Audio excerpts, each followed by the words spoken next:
Hey guys, John Pilon here. Today we're going to talk about private money.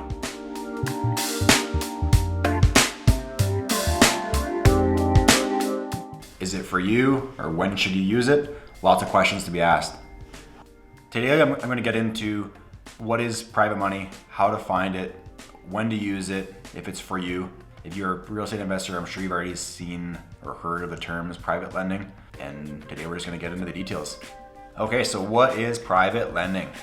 So typically you as a real estate investor would go find the real estate investment, the property itself. The lender comes forward and lends on the property. Private lending is somebody who's willing to hold that mortgage on the property.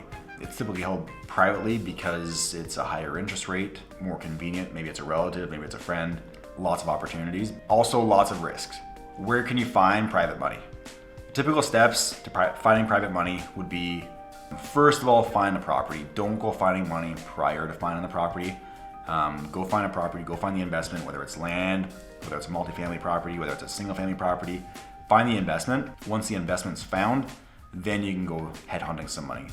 Once you find the property, once you have a deal on paper, then you go to your mortgage broker or go to friends, relatives, post it on Facebook, post it on social, anywhere. There's a lot of money available as long as you can prove yourself. There's a lot of opportunity out there, and people are willing to lend their money out. The next step is to find out if private money is really right for your deal. There's a lot of deals out there that private money will not work on. You need to sit back and see if it's right for you and see if it's right for the property you're trying to do the project on, or trying to do whatever you're trying to do with that private money. See what the turnaround is, see what your benefits are going to be in the end. You really need to sit back and find out if it's right for you. You really need to find out what your goals are. Find out your advantages, disadvantages of taking that private money. Once you have that money, there's heavy payments to be made, and it's not cheap. Anywhere from 7% to 15% interest payments on these loans. It adds up quite fast, and it's not for everybody. Some of the main advantages, private money: the ease of access, the speed so that one can close it in. Some of these deals can fund in 24 hours.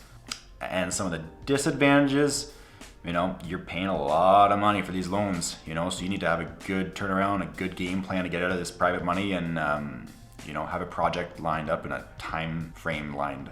I personally use private money on renovation projects, quick flips, quick turnaround projects. It's not a buy and hold game plan, but maybe it is for you if you can get a cheap enough interest rate. It just totally depends. Some people think that 7% is a lot of money, but you're only paying interest payments on that money. So if you can end up paying 3.5% or 4% plus your principal, you end up paying the same amount of money as a 7 or 8% interest loan payment. Maybe it is for you long term, but for me, I personally like to pay down principal, and I like to go back to the bank and get my refinances done as soon as possible. Hopefully that's some good information for you guys. If you guys have any questions, feel free, comment below, please. Send me some DMs, and glad to answer any questions you guys have. Also, don't forget to follow my YouTube account. Follow me on Instagram and Facebook as well.